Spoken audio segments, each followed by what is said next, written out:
dobbiamo raccogliere almeno 350 firme a Belluno e a Rovigo e circa 700 nelle altre province del Veneto. In realtà sono numeri bassi, se questo avvenisse in una condizione normale e in tempi normali. In questa condizione è sicuramente per noi un problema, anche se voglio ricordare che nel Veneto i sottoscrittori dell'L19 per Rifondazione Comunista sono 4.000 e che abbiamo eletto con centinaia di preferenze consiglieri comunali in comuni importanti. Lo dico per rispondere a Chiambetti, che dice che se qualcuno non può con questo numero di firme presentare le liste vuol dire che non ha nessun radicamento in questo senso.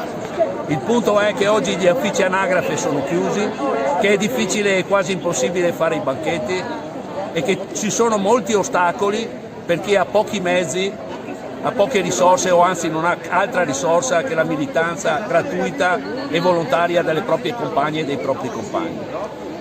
L'arroganza di questa amministrazione leghista del Veneto, del suo presidente del Consiglio regionale, che hanno deciso che 20 giorni sono sufficienti per raccogliere le firme, per presentare tutte le documentazioni in regola e quant'altro.